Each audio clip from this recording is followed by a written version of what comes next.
Recording in progress.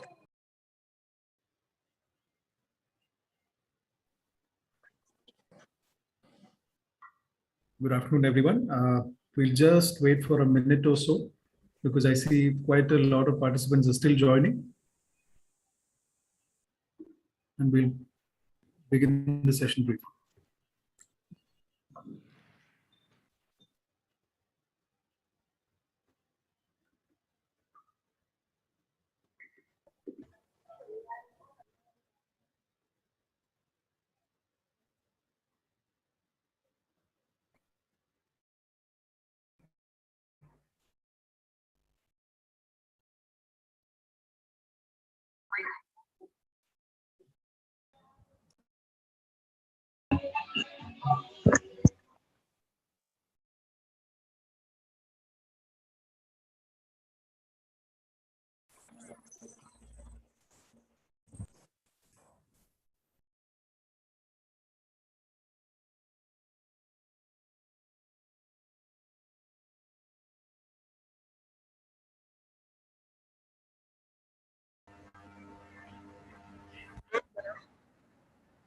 So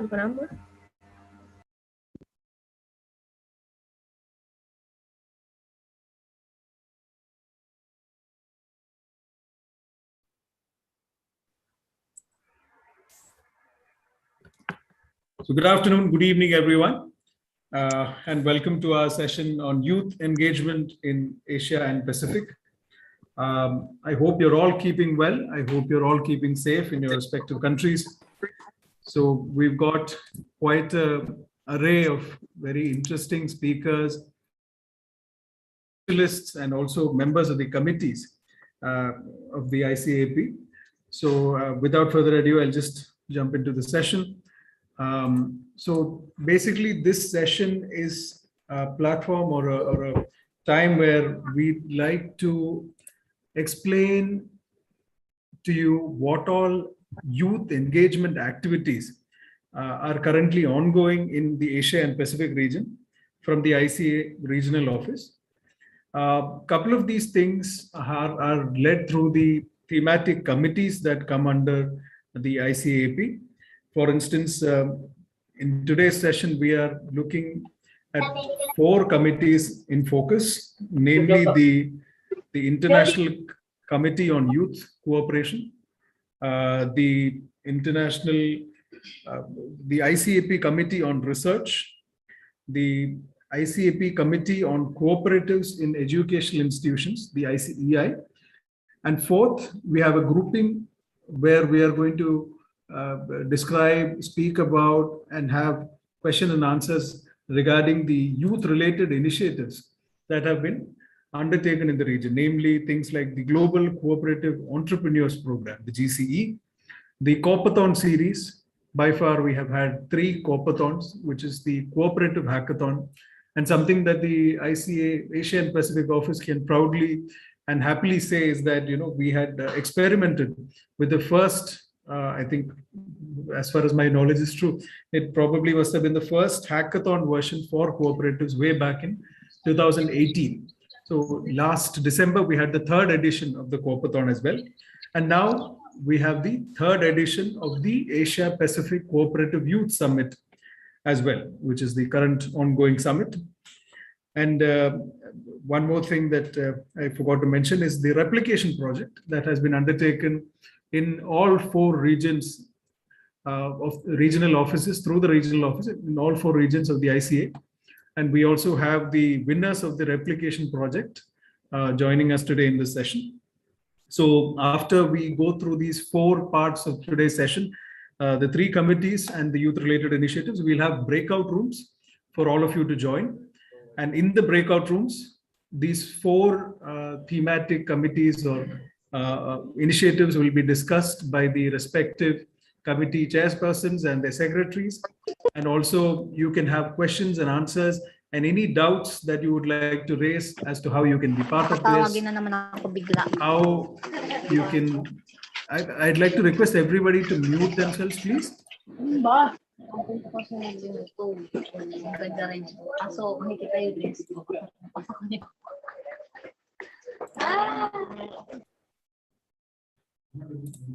Right.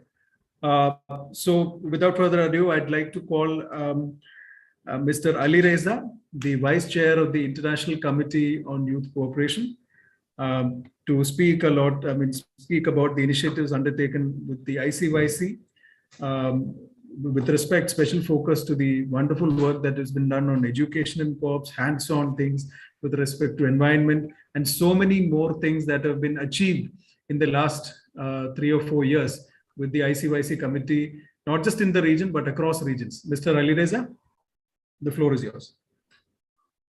Thank you, Ganesh, for this session, which is going to be spoken about the thematic committees of the ICA in the Asia Pacific. We have had a very good opening ceremony along with a networking session, which was a very big number of participants joined the networking session, and this is actually very great to see 131 participants joining this session as well. So this is very nice. I'll be first of all conveying the message from the chairperson of the ICYC, Mr. Hassan Ali Thakur, who was not able to join today's session.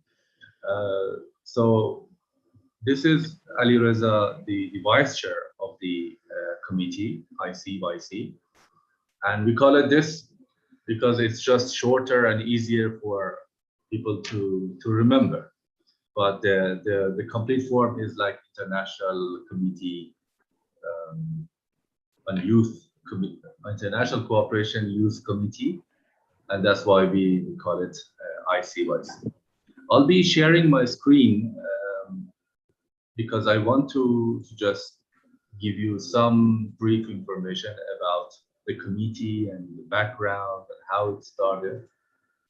So I hope you are seeing my screen.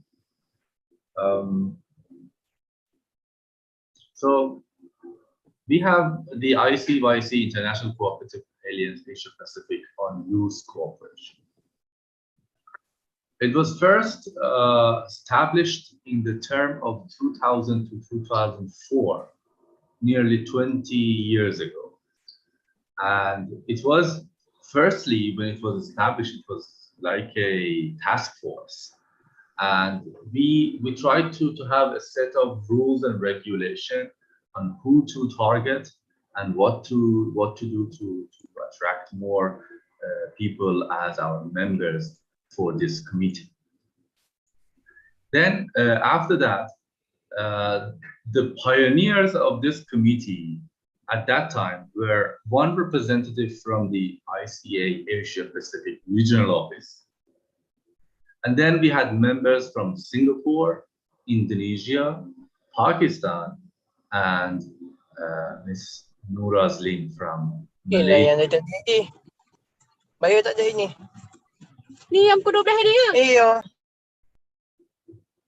Okay.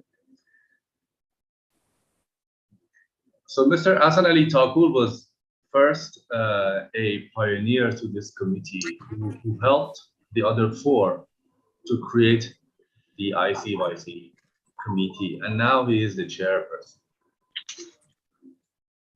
But the main objectives of creating this committee was to promote the cooperative by 3 articles. Firstly, strengthen and encourage better cooperation through exchange of visit, knowledge and know-how, and activities among youth cooperatives. We were also targeting some other activities to encourage youth to become active members and active employees and leaders of cooperatives, and to help them learn the participation in different activities and to bring their voice to their organization and cooperative.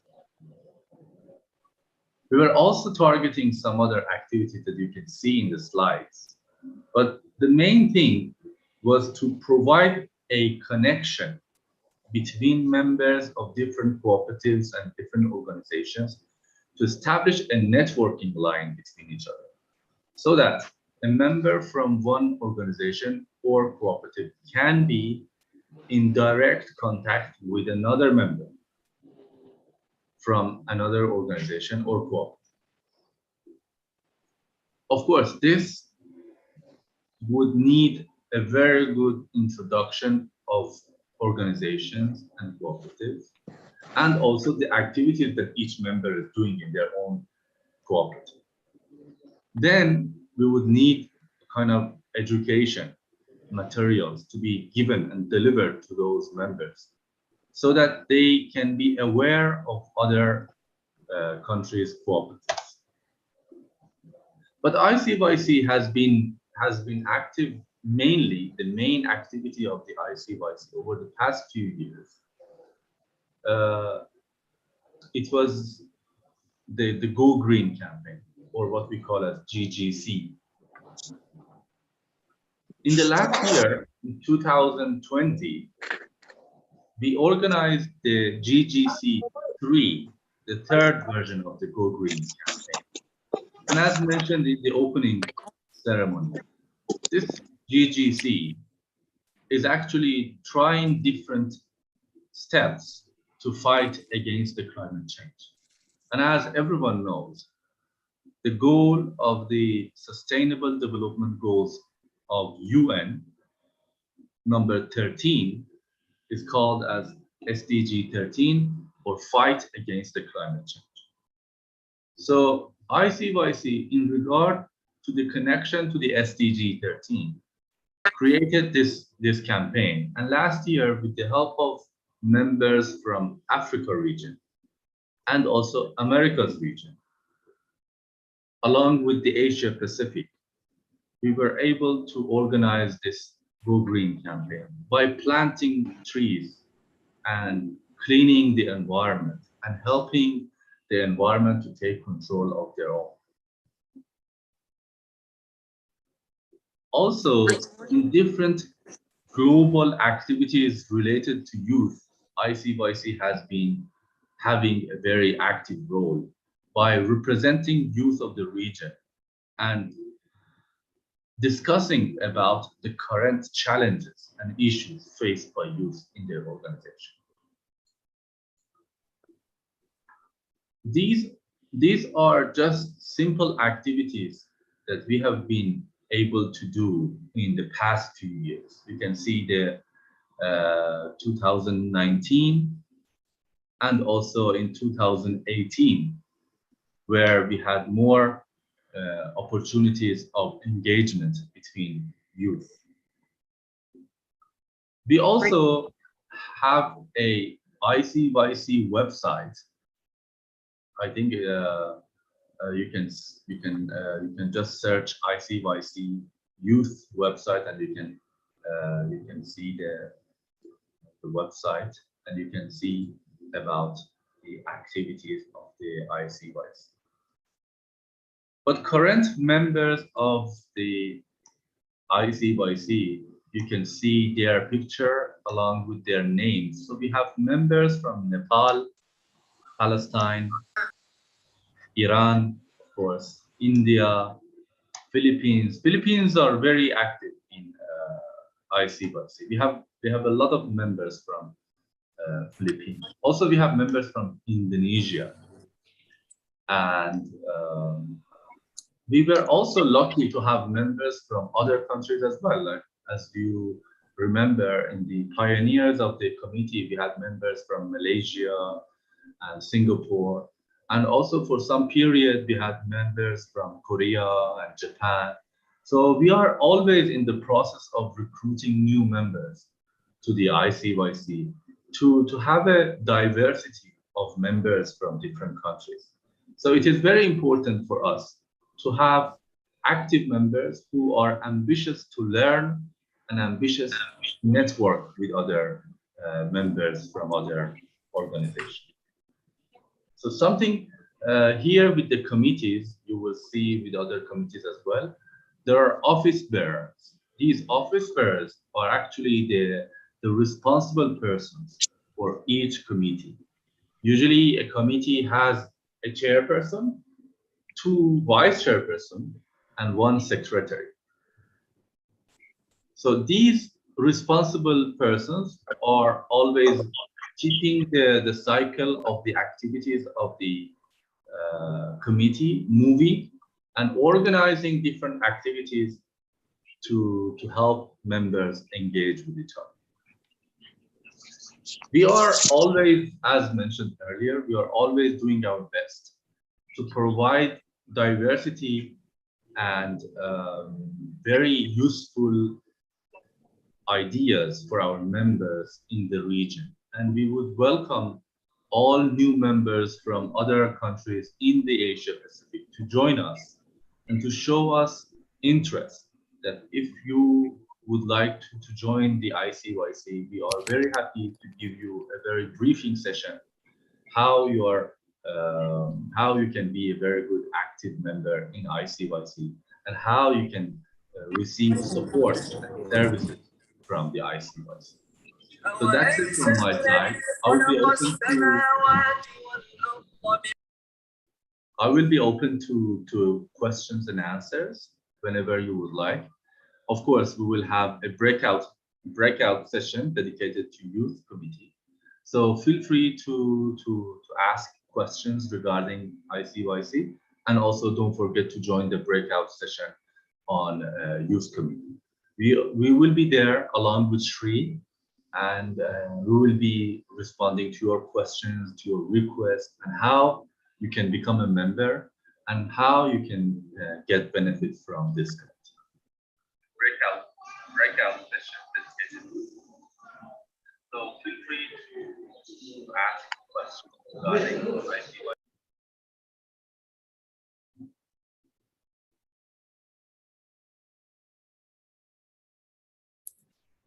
Thank you so much, sir.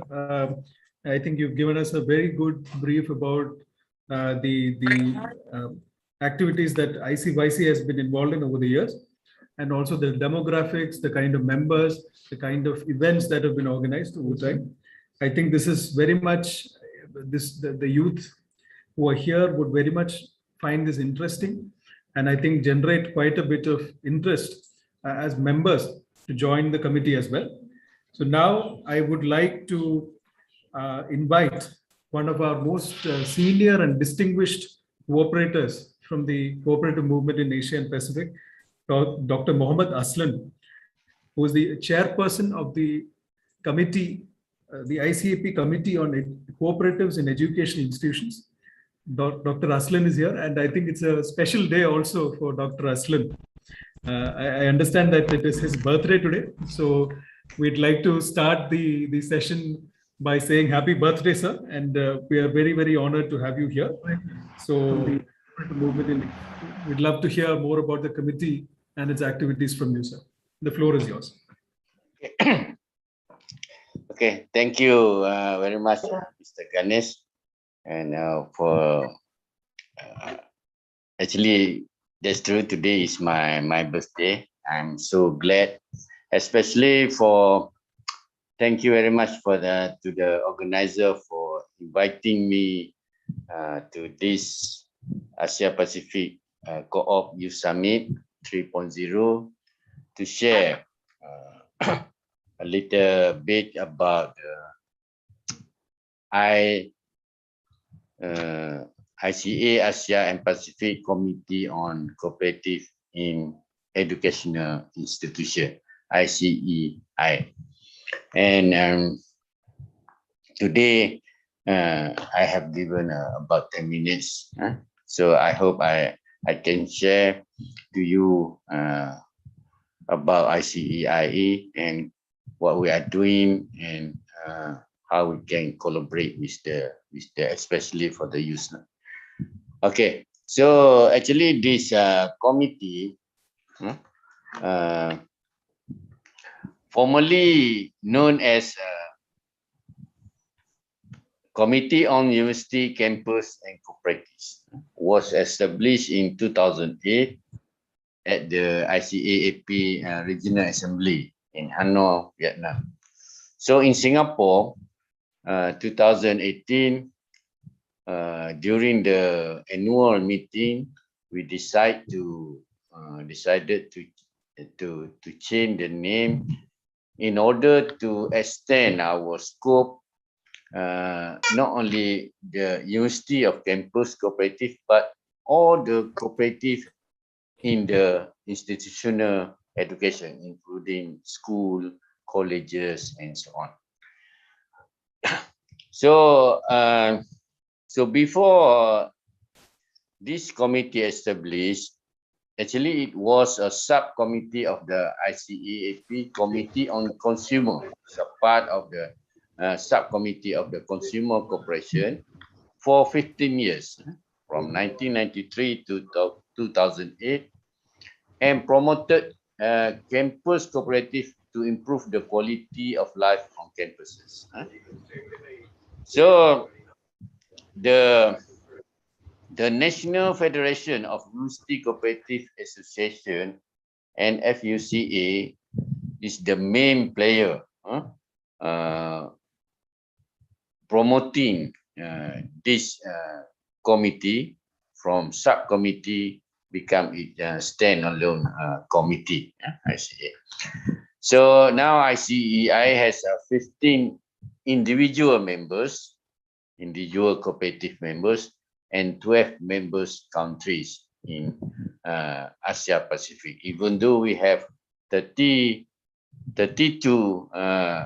member countries in Asia Pacific, and then more than 100 individual members, but unfortunately only about 10% become members of ICEI. Okay, next. So actually the main objective of this committee is to promote the development of cooperatives in educational institutions, university, colleges, high school, with the participation of teachers, staff, and students as a member. So we identified that this educational institution is the right platform for us to promote and to encourage the youth to join and train the cooperative philosophy and so on. I can show you after this a little bit about the Malaysia.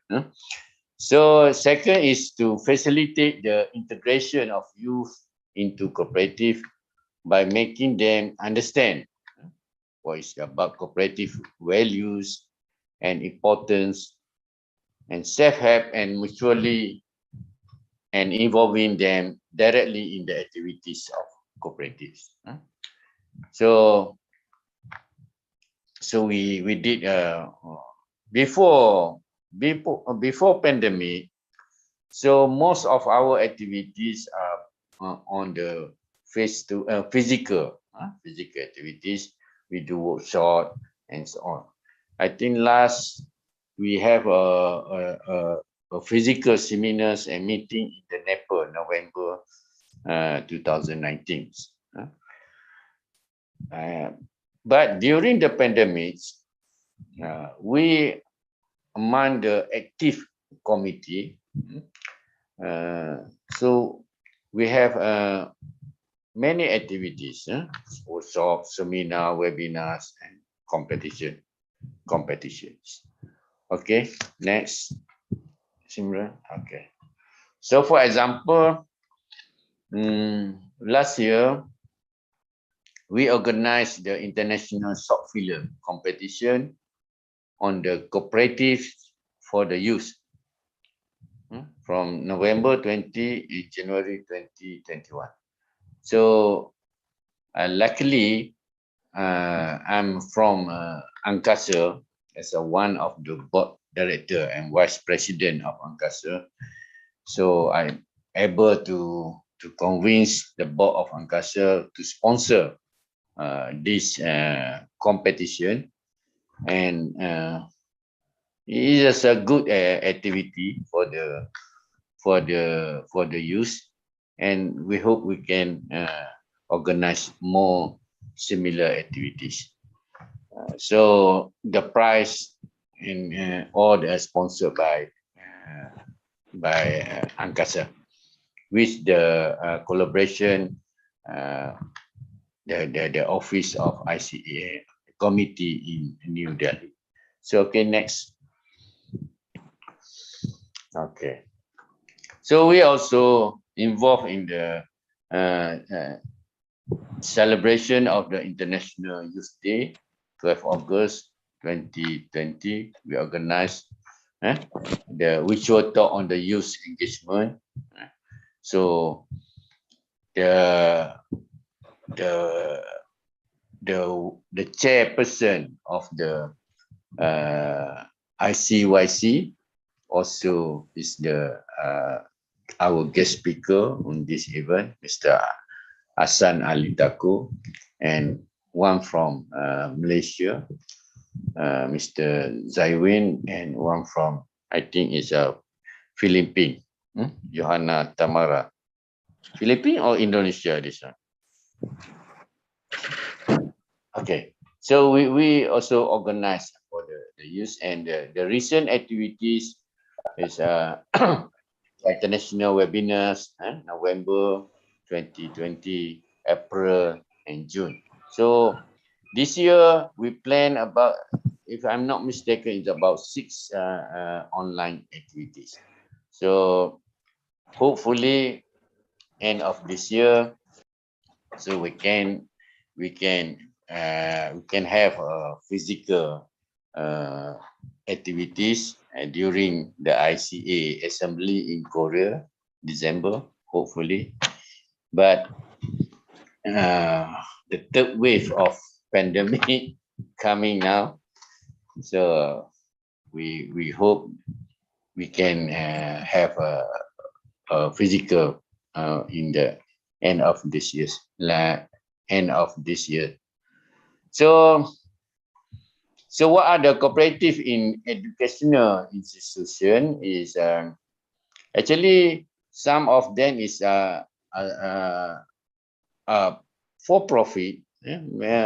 Most of these cooperative run for the profit, and some of them not for not the profit cooperative. So established by the stakeholders, students, teachers, and staff, to meet their needs, common needs in the cooperative, in the campus, in the college and so on. So they are registered under the relevant cooperative registration in country and operate within the limits of school, college, or university campus. So example of CEI are student housing cooperative, cooperative, consumer, and multi-purpose cooperative. So CIA plays an instrumental role in providing student support services, opportunity for developing leadership skill, practical experience in operating and managing cooperative, and facilitating integration of youth into the cooperative sector. Okay, next. So example of the cooperative in educational institution. For example, in Malaysia, school cooperative in Malaysia.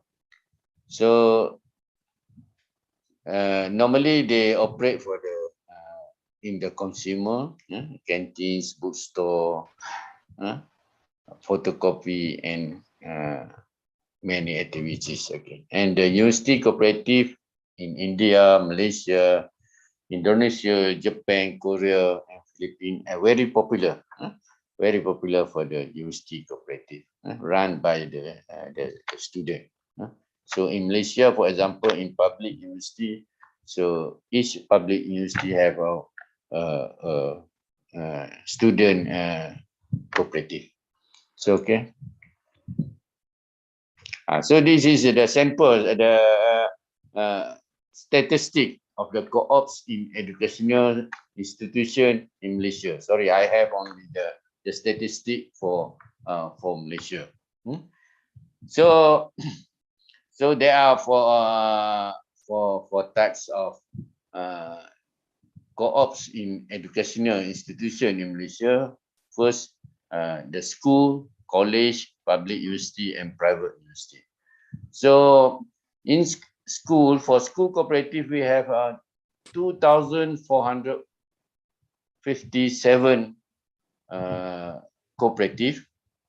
So almost all the school, secondary school and higher school in Malaysia has a cooperative. So the membership is about 1.7 million, and the asset is 403 million, and turnover is 336 million.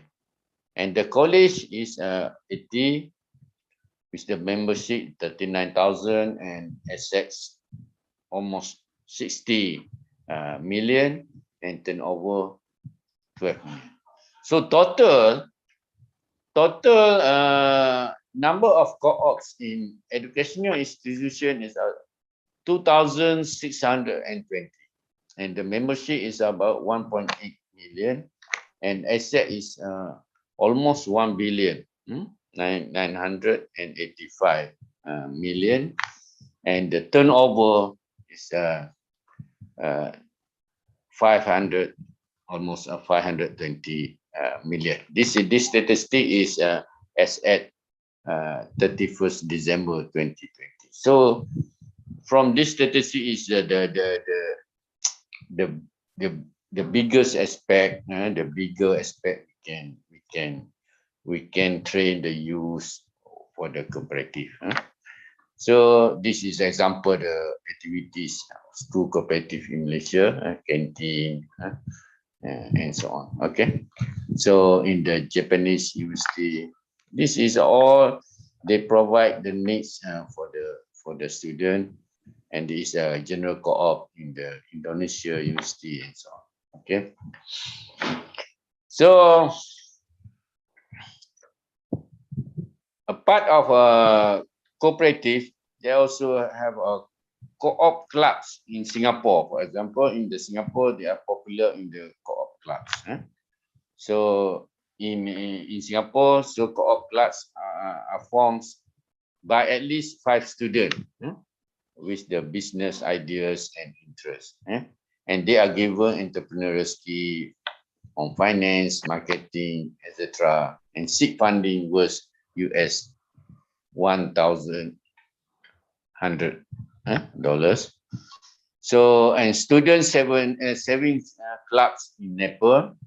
In Nepal, they use student saving clubs.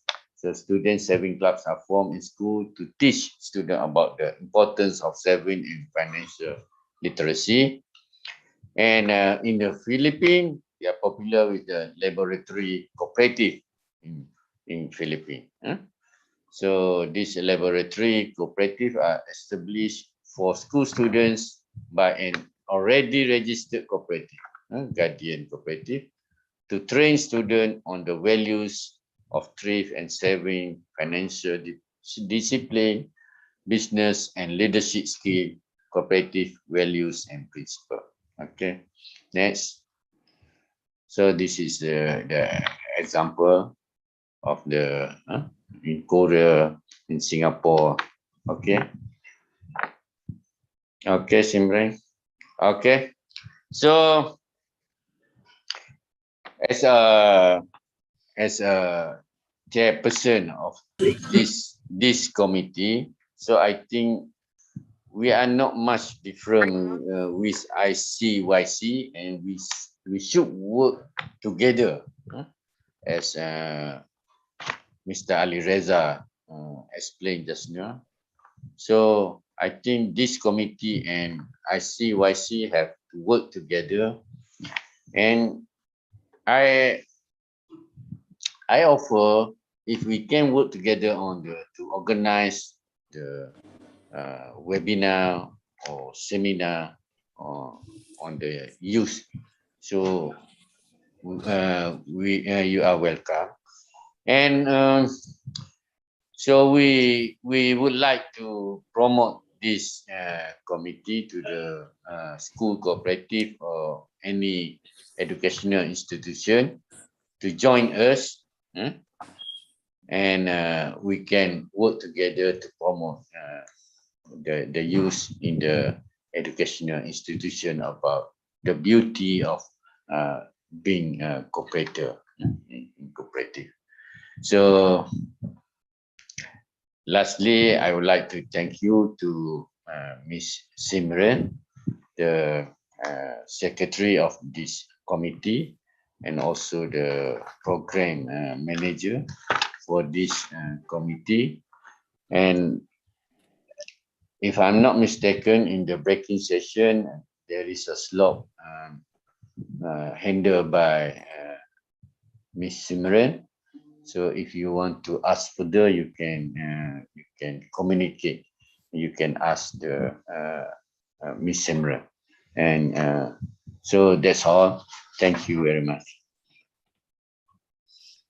Thank you very much, Dr. Azlan. Yeah. I think the diversity of the kinds of school and college cooperatives that we have in the region itself is quite unique and diverse.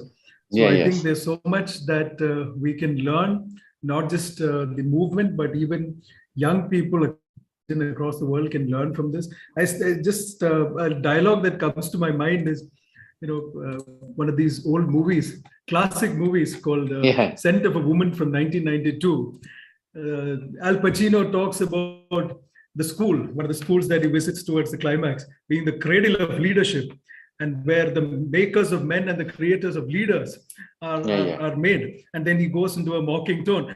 But ultimately, the whole essence remains that schools and colleges or universities which have student cooperatives, they are in fact the cradle of leadership for all of our youth who want to get into community movements. So one more thing I want to remind all of our audience and our participants here is that tomorrow we are having a session on student cooperative clubs in Asia Pacific as a precursor to community leadership. Our colleague Azlin is also helping coordinate the session, and we have examples from Malaysia also showcased, not just Malaysia, from Japan, from India and other places. So how university and college school cooperatives have a strong part to play in the formative years of youth and students, how it makes all the difference before their onset or moving on to community leadership. This is what will be focused here. So I think all of our participants, please do attend that session. And for more details, like Dr. Aslin said, during the breakout rooms, the secretary of the committee, Ms. Simran Singh, is also available. So moving on to the next committee, the ICA-AP Committee on Research is the next committee that we would like to showcase. There have been numerous activities that have been done over time by the committee to encourage youth participation, particularly in cooperative research. One of the major things that we can say is that the Morris Bono Award for young researchers, in terms of evaluating the quality of their academic output for the research conferences that are organized over every other year by the committee. So these are all a few of the numerous initiatives that have been taken by the committee. So I will hand the floor over to Ms. Emmy Do. She's a researcher at the Tokyo University of Agriculture. And also Mr. Mohit Dave is also here. He's the secretary of the committee. So over to the research committee and Ms. Emmy Do. Thank you. There's already been such great information being shared about the research being done. So I'll try to keep this short because I'm sure everybody is really looking forward to hearing from the pitch contest winners, including myself. I'm really excited to hear about those actual on-the-ground initiatives. The Committee for Cooperative Research, the big part that it plays is that it is a bridge between researchers and practitioners. So it seems fitting today, especially that we're going to be ending with hearing from pitch contest winners, the actual practitioners on the ground. So moving from this world of theoretical and studying cooperatives to the world of people actually working in cooperatives. So ICA-CCR is a committee of ICA, and it's a network to anybody who is conducting research in cooperatives and the model of how cooperatives are being utilized. The objective of ICA-CCR is to strengthen research activities and to increase the visibility. But now more so, we're really trying to look at ways in which we can bring cooperative research to the forefront and really help to gain recognition for cooperative research because it can be so interdisciplinary. How can we help each other promote our research? Of course, I would just want to say that one of the primary objectives is to make sure that a lot of the cooperative research is being communicated to people who are working in the cooperative sector. So how can managers and how can people who are in the working world incorporate some of the findings that we have in academia so that it is rooted in practice? Some of the areas of interest, of course, because of this is how the cooperative principles and how can we ensure that governance, which is such a key factor in making that cooperative advantage, is being researched and to promote the use of cooperatives in the business world. So as was alluded to, the main activities, again, are research conferences. These occur at the global and regional levels. Particularly right now, the European and global cooperative research conferences are a little bit more prevalent. However, recently there was a research conference held in Africa, and we have held, of course, a recent research conference in Australia, which was at the Asia Pacific Conference. There, the Emergent Scholars Program, or the Young Scholars Program, has been a new addition since 2014. So we have had regional cooperative research conferences we've had Young Scholars programs attached to the cooperative research conferences since 2014. And you can see here that in 2019 was the first time that we were able to bring it to Asia Pacific. And it was a great success.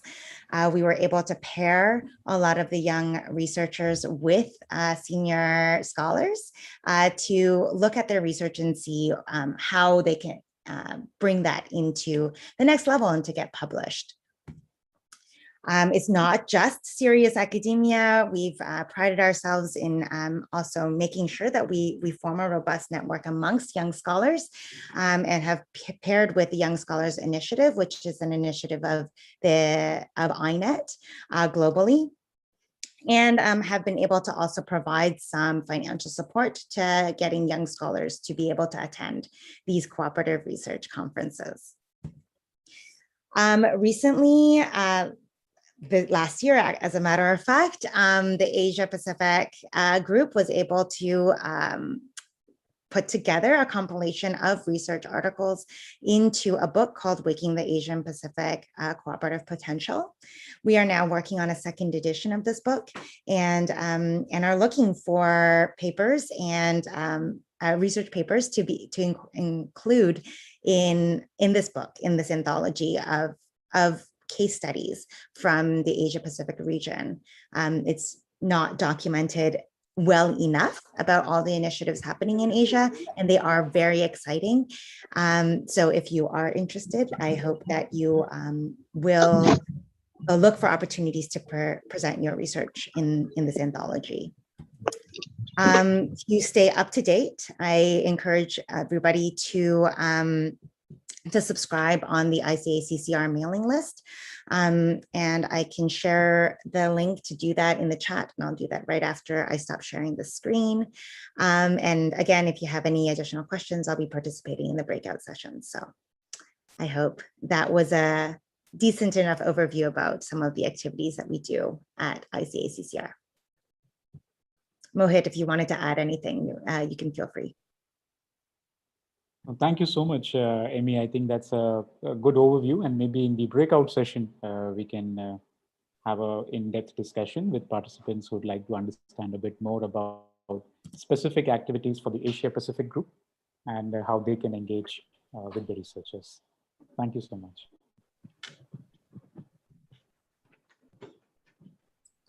Thank you so much, Emmy and Mohit. I think there'll be quite a bit of interest generated during the breakout room. So this is very interesting, the kind of work that is being done, the literature and the output that's coming through the research committee as well. So now coming on to the fourth part of our session. It's on the youth-related initiatives that we have in the region. We would like to showcase a couple of things. One is the Copathon initiative. Second is the replication project. And of course, the COP pitch, which you are already aware of and you're familiar with. So I would like to invite the GCE Youth Ambassador as the first speaker, Ms. Akila Abbas, popularly known as Kiki. So Kiki, if you're here, can you switch on your camera and your mic and share a couple of words? Hello. Hi, Kiki, we can hear you. Okay, thank you. It's very nice to meet you guys here. Thank you for the invitations. Thank you for having me. I am Aquila Abbas, known as Kiki, and I'm living in Manggarai Regency in Indonesia. Currently, we are establishing a cooperative, consumer cooperative in agricultural sectors. So I have prepared a video that can explain more about the project that we are running right now.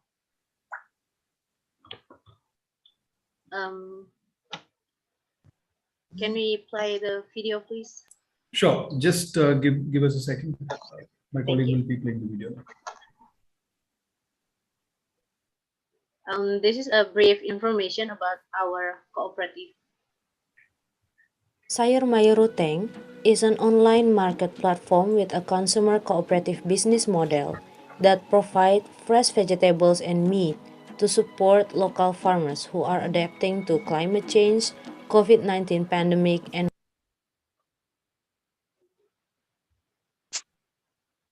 fulfilling the needs of healthy food for consumers.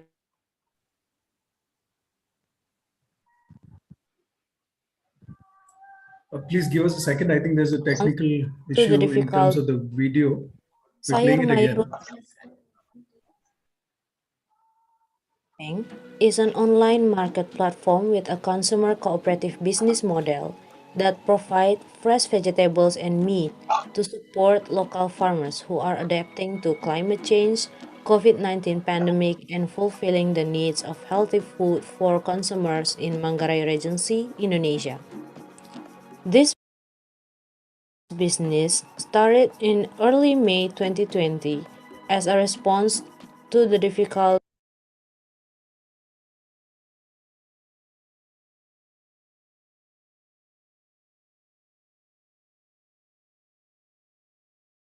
of accessing cheap and healthy food at the beginning of the pandemic. We realized that during the pandemic, healthy food is still needed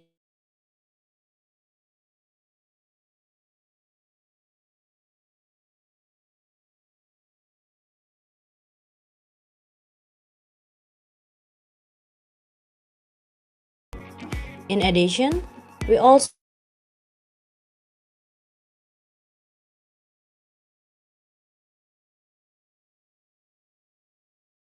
healthy, fresh, right on the scale. And Sayur Mayuruteng is an online market platform with a consumer cooperative business model that provides fresh vegetables and meat to support local farmers who are adapting to climate change, COVID-19 pandemic, and fulfilling the needs of healthy food for consumers in Manggarai Regency, Indonesia. This business started in early May 2020 as a response to the difficulty of accessing cheap and healthy food at the beginning of the pandemic.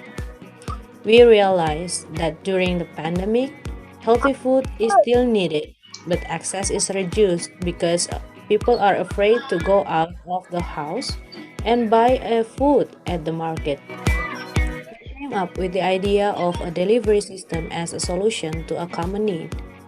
In addition, we also help farmers to get extra supply chains during the pandemic and reduce the spread of COVID-19. With the motto of healthy, fresh, right on the scale, and cheap prices vegetables, as well as utilizing free social media such as Facebook and Instagram to reach the customers, Sayur Mayuruteng started to help improve the economy of farmers and deliver fresh vegetables to people in need. We have a goal that is divided into three terms. Short terms, help local farmers to sell agricultural products and make it easier access to fresh and cheap food during the COVID-19 pandemic for the community. The second, medium term, build relationship between farmers and customers through easy access to agricultural products and collaborative work to creating an extra supply chain for agricultural and livestock products using technology. And the last one is long term, a forum for collaborative work between farmers and consumers to improve the community's economy. We have a few things we consider can be called as achievements. First, name members who started from scratch on the basis on trust. Second, we have more than 20 assisted farmers who become suppliers, are getting interested in a concept of cooperative business. And the last one, we have delivered vegetables to more than 250 places, with 70 of them being a loyal non-member customer. We also have several challenges, including the cooperative business concept is quite new, so it takes more time to introduce this business model to farmers and consumers. And pandemic conditions that left us with no choice but to survive due to difficulties in expanding a social business model that requires more people. We realize everything takes time. Doesn't cauliflower also take time to flower? In the future, we plan to build an integrated farming system and are currently in the administrative process in collaborative with private investors and local governments. We hope it will be run in next year. Again, it is just a matter of time and more effort to develop. Thanks for your time.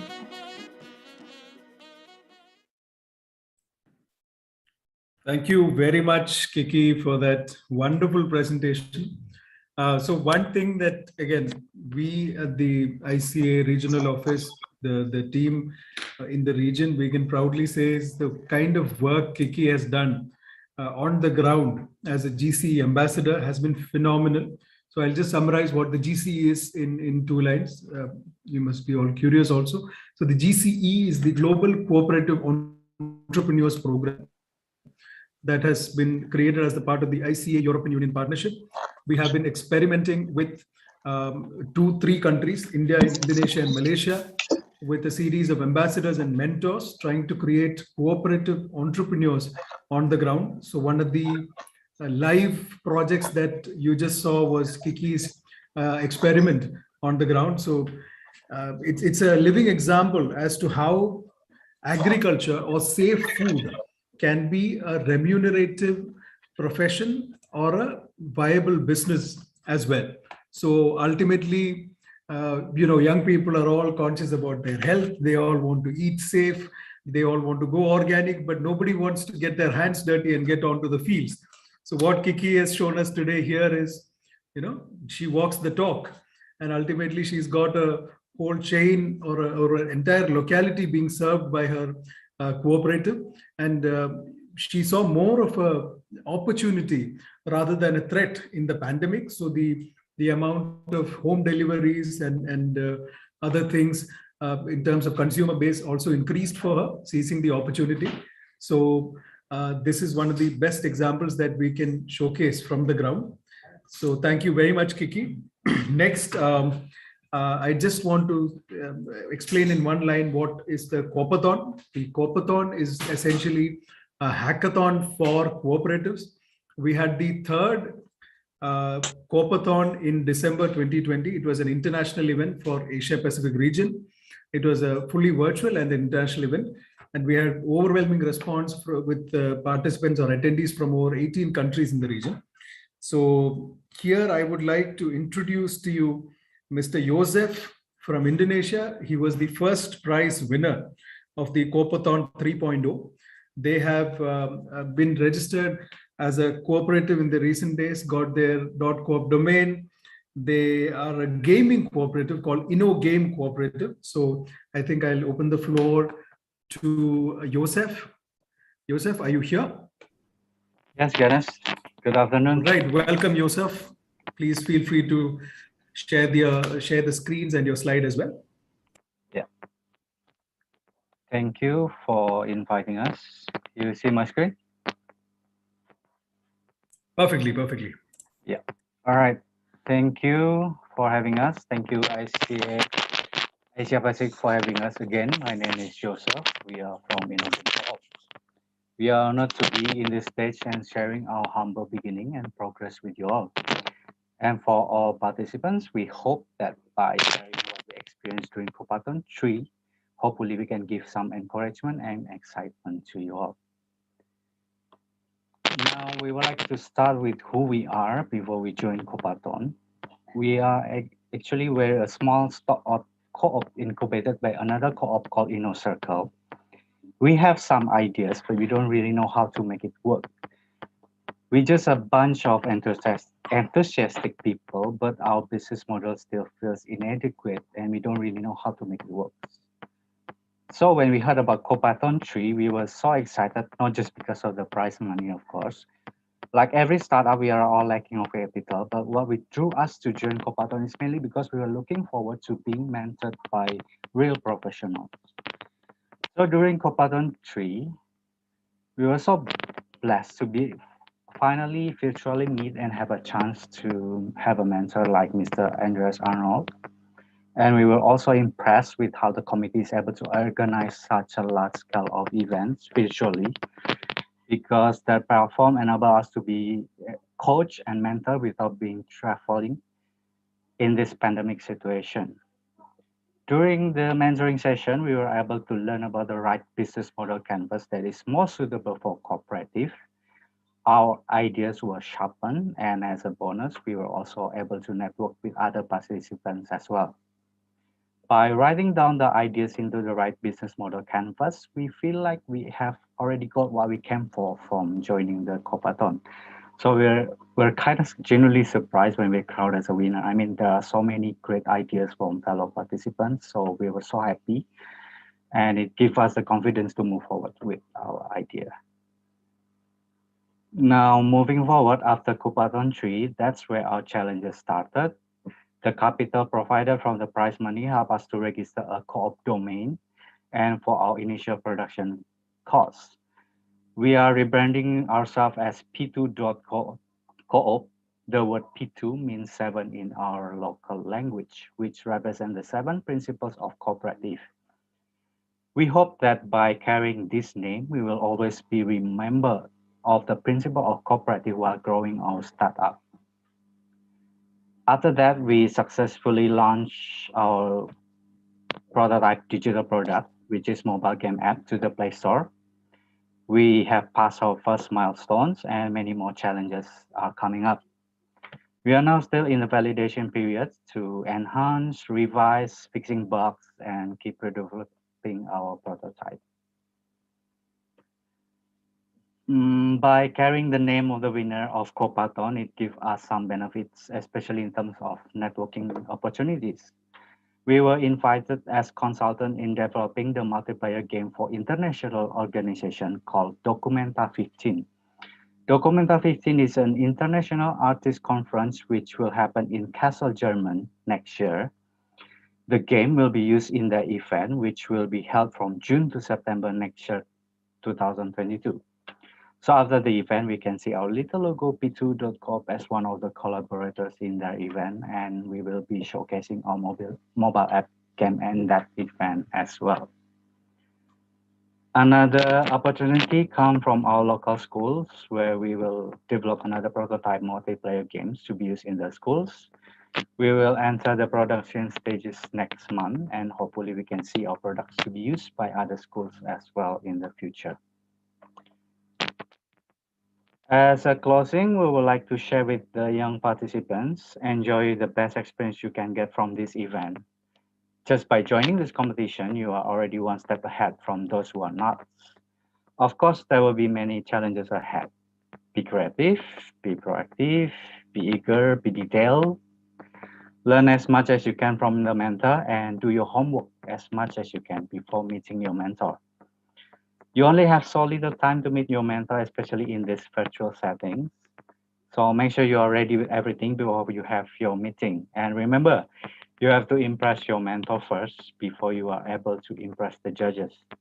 Lastly, so keep believing in yourself, keep believing in your ideas, believing in your dreams, and always improve yourself. Having a winning attitude is more important than winning a competition. Whether you are selected to be a winner or not, remember you are all a winner. Thank you. Thank you so much, Joseph. I think that's been a very inspiring journey. A lot of these participants who keep telling us one of the good things that they learn is that they are able to accelerate the process of validation or their journey from just an ideation to minimum viable product when they go to events like Coopage and Copathon. And I'm really glad to see that you guys also had some kind of a benefit from that. And we are even more happy to continue our association with you in whatever support or mentorship that we can give. And very, very positive news to hear about the next event and how P2.coop is partnering. And good luck with your showcasing the product and the game in Germany in the upcoming summit in Germany. So thank you so much, Joseph. You're welcome. Thank you. And good luck for your venture in the coming days. So next, I would like to call Parmata onto the floor. They are winners of the replication project in the Asia and Pacific region. And Parmata does a lot of noble work on the grassroots level. And there's quite a bit of conversation that has been going on regarding the work that they're doing. They're planning to face up and scale up their work. In Indonesia. I think Christine, the chairwoman of the local NGO called Dare This Indonesia, which is based in Makassar, South Sulawesi province, is here. She is a physiotherapist and she has a master's in disability studies and all that. So she's very much senior collaborator, cooperator, and community organizer, I would say. So may I please invite Parmata onto the floor to share their experiences, to share more about what the replication project is and how they're moving forward in their journey to cooperation. Okay. Hello, everybody. Are you sharing the presentation or should I share that? If you have the presentation, then you can share the screen directly. Yeah, let me see. Yeah. Yep.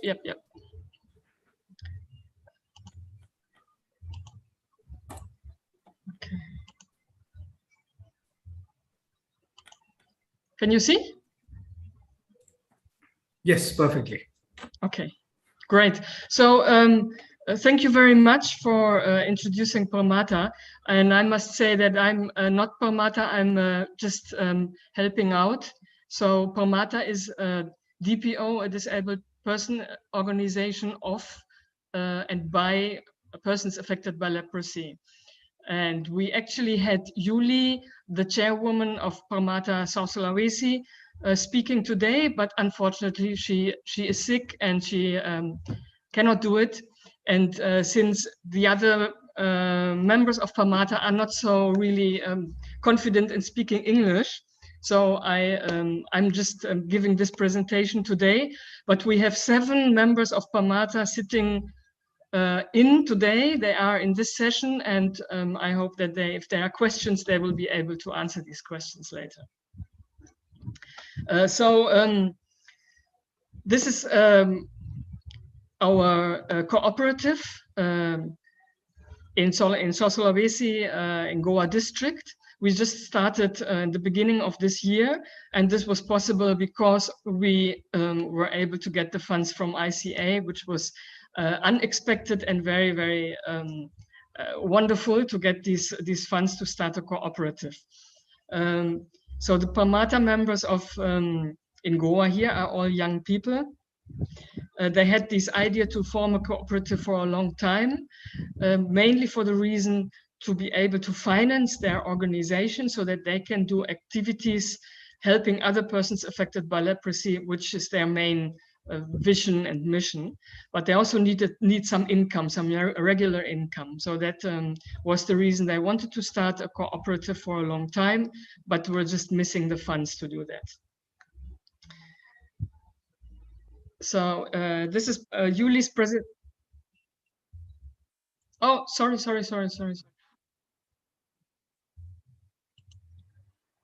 Sorry, this is an old text. It was still included in this presentation. So Permata is an organization of persons affected by leprosy with 3 branches in Indonesia.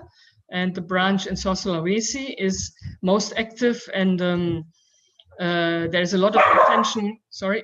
There's a lot of attention to the younger generation, because it is the younger generation that really is changing the negative image of leprosy. The type of cooperative that we are running is a saving and loan cooperative. Our business, the core business, is the waste bank. It's Bank Sampah in Bahasa Indonesia. The core of our cooperative is waste recycling. Our members will later also be active in multi-businesses, namely as producer of handicrafts and organic fertilizers by recycled materials. This idea emerged from the waste that is scattered everywhere in our environment. And the concept of the waste bank has been practiced in several regions in Indonesia, but not yet in ours.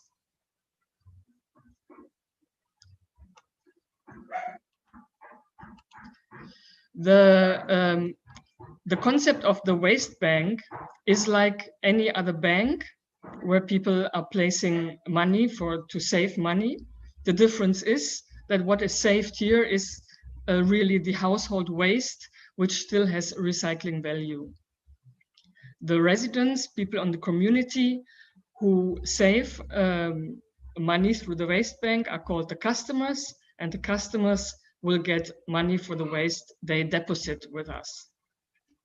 They are giving a saving book to record the amount of waste they are depositing, and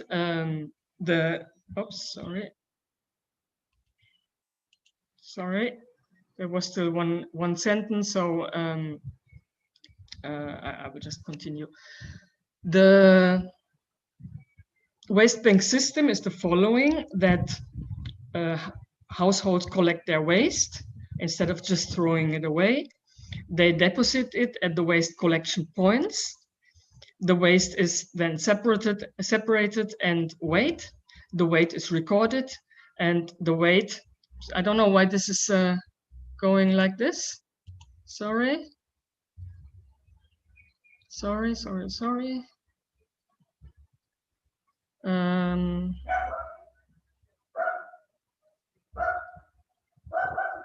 Not sure what's happening now. You can just try clicking the next slide maybe, or is it Yeah. unresponsive? That doesn't really work.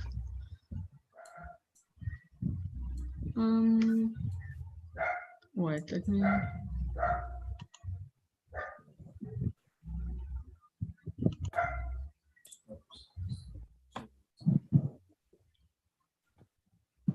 Second. Maybe we can continue without the slides if you'd like to speak. And yeah, they are nice. There are photos coming up now, so I'm trying once more. Yeah, let me share this one. So the problem is that there is still a voice incorporated that I didn't know of. maybe we can go through the slides. I don't know. Yeah. So, yeah. Wait. Right. Sorry. I go on. No problem. You can go ahead.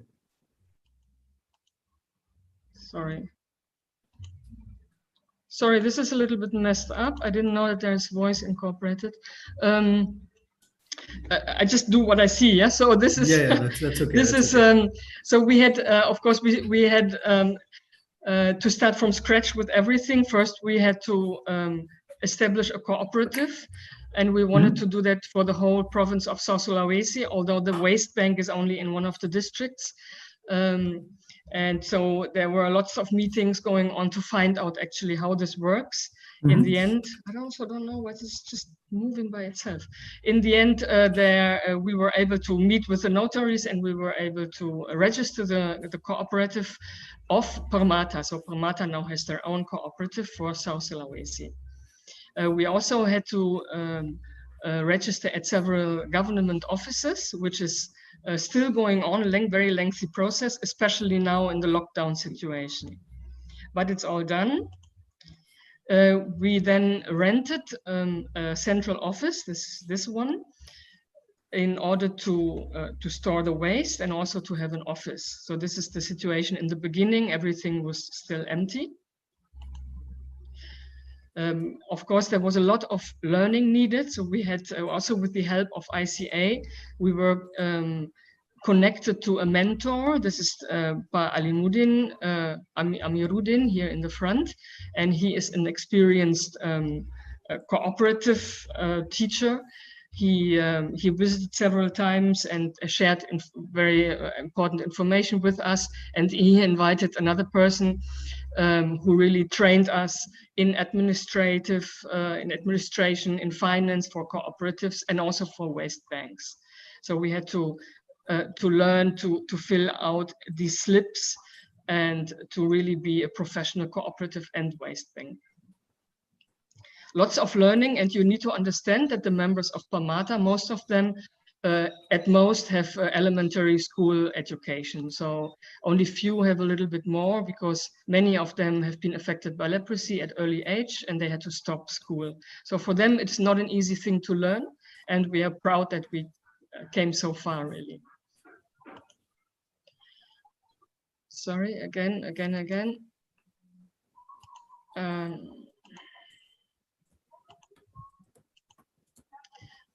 So the one before, where the voice was interfering, was we have one central collection point, and we have meanwhile 5 decentral points in the community where people can directly drop their waste, and which is weight, and they can put it into their saving books, or they can get paid right away. In order to stimulate the communities, of course, we had to do a lot of promotion. So we printed small leaflets and went through the community and informed everybody about the new waste system in their area. And as Permata members, the Permata members are very much used to go into the community and inform people about leprosy. So this is something that they are very good in. They don't have any problems to approach the communities, and because of that, they are already very successful in getting the interest of the community. So many people are indeed depositing the waste at our waste bank.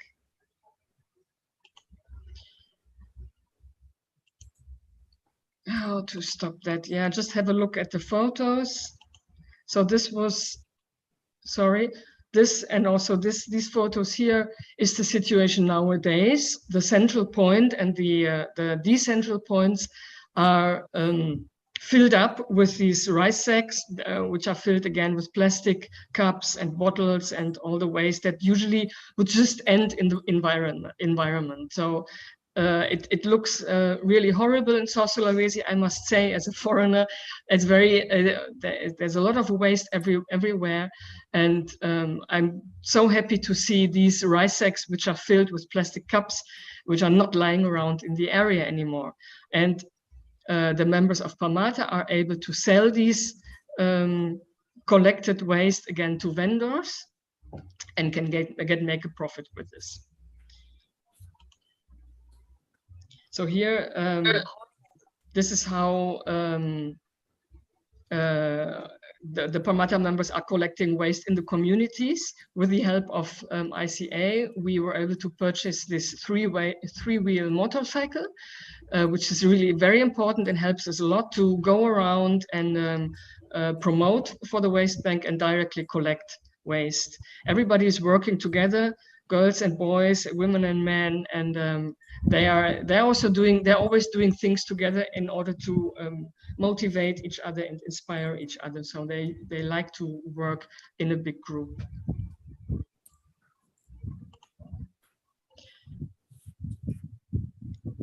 Okay, I'm skipping that. We should probably quickly wind up in the interest okay. of time.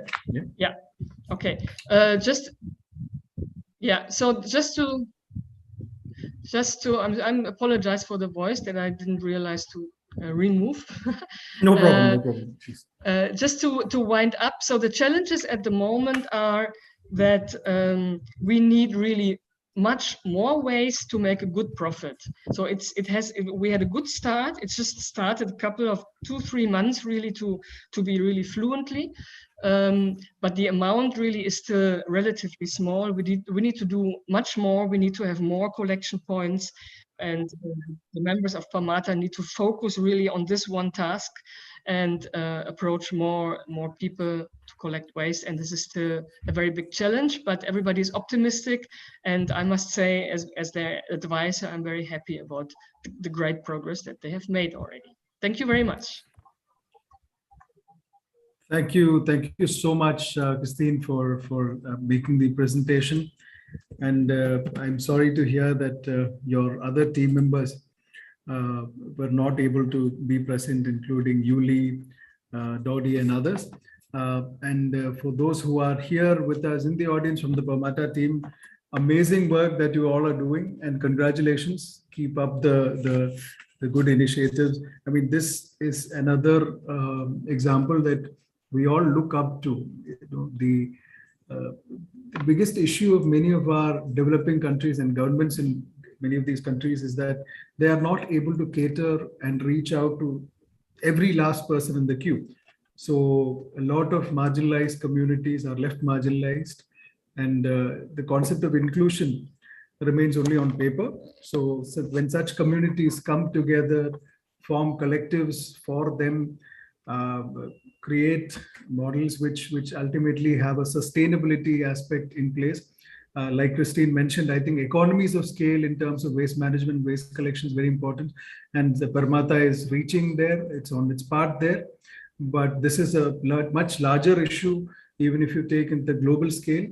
And it is a global solution. It's a global issue which has a local solution that Permata is giving. So kudos on your venture. The ICA and the regional office and all of us are extremely happy to see that the right people have won the replication project and the impact that you're able to make on the ground. So thank you, Team Permata. So the last person in our speakers list today, but not the least, is Justine. I hope Justine is here. If she's here, I would like to invite her to take the floor. Right, Justine hails from Philippines, and she is a very vibrant young cooperative entrepreneur. She's also the winner of the first ever co-op pitch competition in the first Youth Summit in 2016. So 2016, the Youth Summit was a physical event and it was held in Bali in Indonesia. So Justine was the winner of the first co-op as part of that Youth Summit. So I think I'll open the floor to Justine to speak more about her experiences. Thank you, Ganesh, for the introduction. To my fellow young cooperators in Asia Pacific, a blessed day. Allow me to share to all of you our journey and updates for winning the first ICA Youth Summit Co-op Pitch last 2016 in Bali, Indonesia. When we heard that there was a contest for the Youth Summit, my team did not hesitate to participate in the competition. Our project proposal was the Youth Engagement to Sustainable Organic Farm Tourism.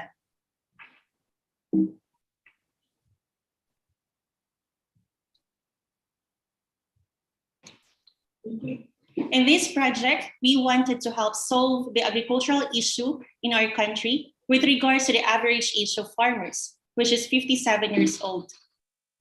Youth thought farming is not a sustainable business. There is no money in farming. The use of conventional farming, wherein it affects the environment and contributes to climate change, and the issues that there is not much of a green job here, wherein the youth can learn farming.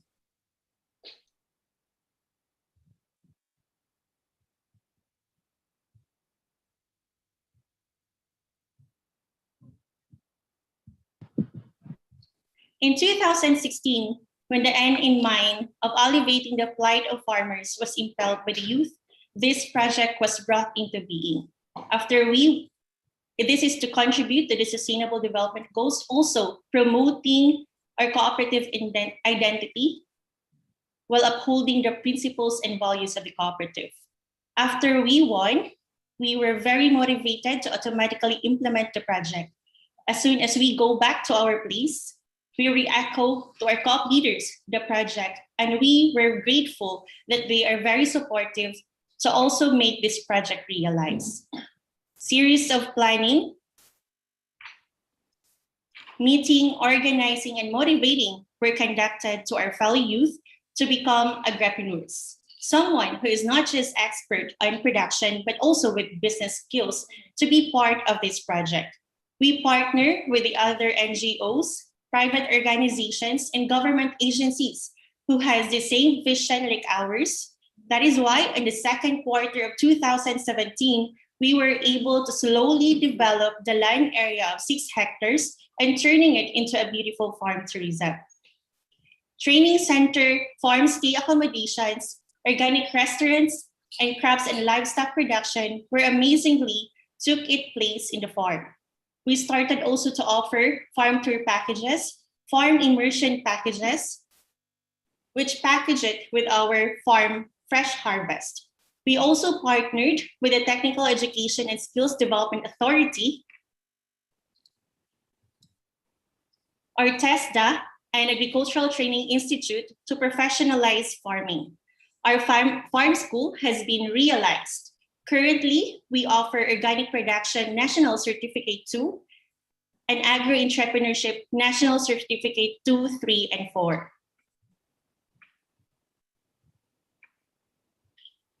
More amazing is that this place binds family and people to learn together about farming. We are earning not just in the production, but also in the tourism part. 60% of our income comes from tourism and 40% is from the production. This actually generates employment to our youth. We are the ones taking care of the gardens, and when we harvest, the income automatically goes to their savings account. And there is also a group of youth as our local tour guide, wherein they also earn from it. We deliver all these produce and products to all our local markets and institutional buyers, like hotels, restaurants, and schools. In 2018, we were surprised to know that we will be hosting the second ICA Youth Summit together with the co-op federations here in the Philippines. Thanks to Sir Balu Ayer for this wonderful opportunity to showcase our farm. All the delegates of the Youth Summit really had a fantastic day at the farm. They enjoyed the rice transplantation, feeding of buffalo, cacao grafting, organic concoction making, cocoa quartz wining, and also eat together with the community. Today, we are still continuing to develop our farm. There are a lot of guests, even international, coming here to visit, and also my fellow development educators also come to visit.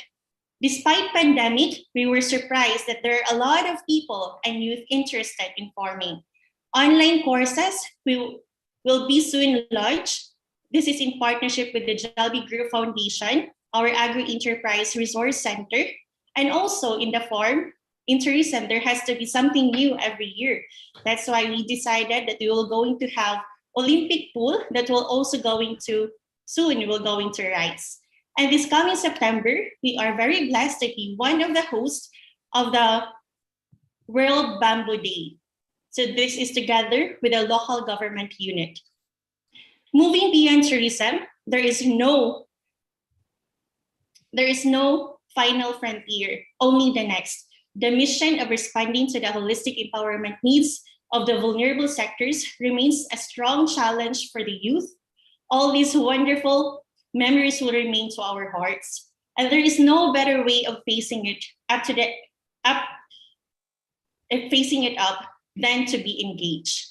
All these memories remains in our hearts. Thank you, ICA Asia Pacific, for the trust and support and allowing us to pitch our idea, and now it has become a reality. Dreams do come true. Thank you, everyone. Keep safe. Above all, thank you, Lord, for all the love and blessing. So to everyone, let's enjoy the rest of the activity for our third Youth Summit.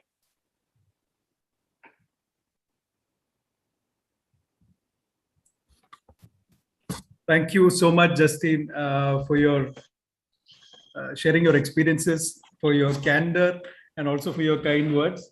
I think if there is an ambassador for the Youth Summit, then it will definitely, be a tight race between you and anybody else. You've always been a staunch supporter of the movement, the summits, as well as youth initiatives all over the years. Thank you so much, Justine.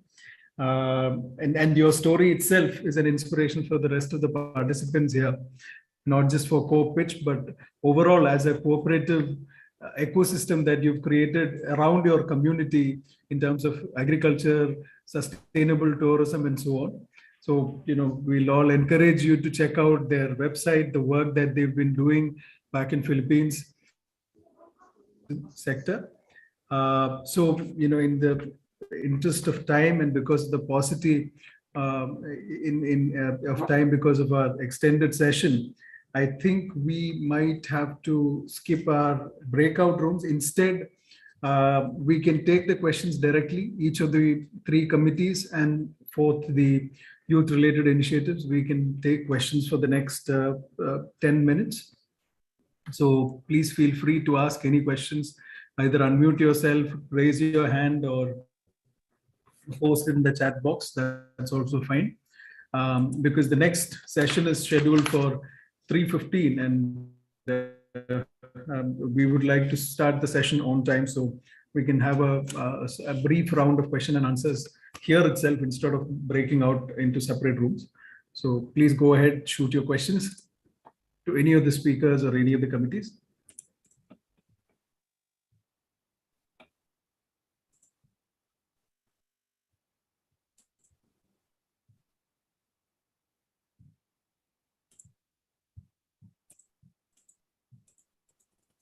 I don't know if everybody's feeling shy today, or we've motivated everyone to a peak or an extreme that there's nothing more, to ask or say. I'm pretty curious as to why nobody's really.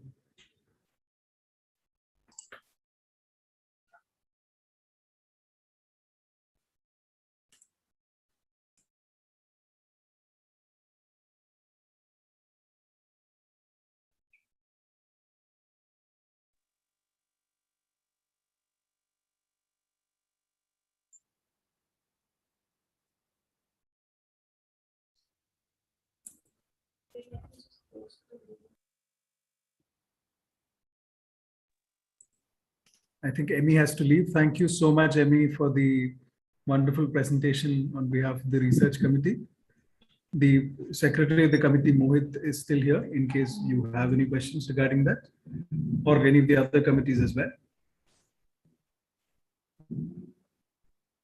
And also, we would like to ask the audience and our dear participants to check out our website. A lot of these resources are available there. And the other website, it's called Corps for Dev. In case any of you are interested in the kind of research that is being done in the region and the office with respect to the cooperative movement. So I'll just put that in the chat box as well. So there's so much of reading and resources available online, which you can access. I'm just putting the link. Yeah, I put the link in the chat box.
I just noticed a question in the chat from Mr. Ritesh. We have initiated forming cooperative institutions of women. How to get mentorship support for strengthening them?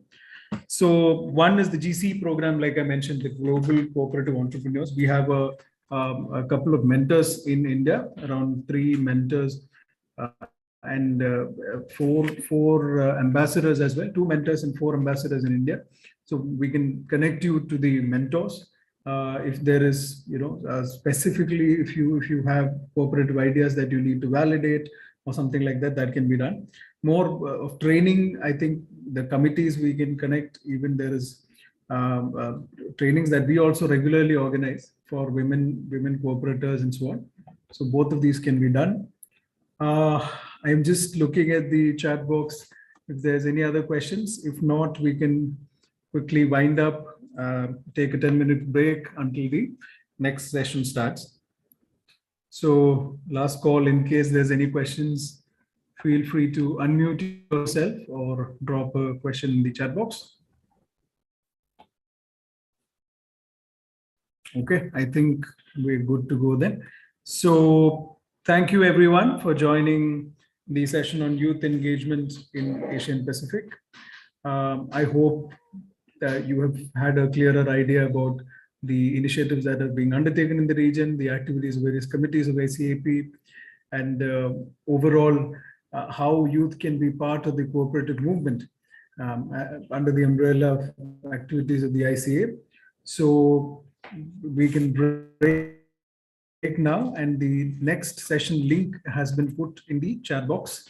It is at 3:15, and it's called the Spotlight on Co-op Youth Entrepreneurs. We will be showcasing around 6 cooperative entrepreneurs from the youth bracket who have achieved quite a bit with their cooperative enterprises, made a difference in their local communities, and of course have built sustainable enterprises over time.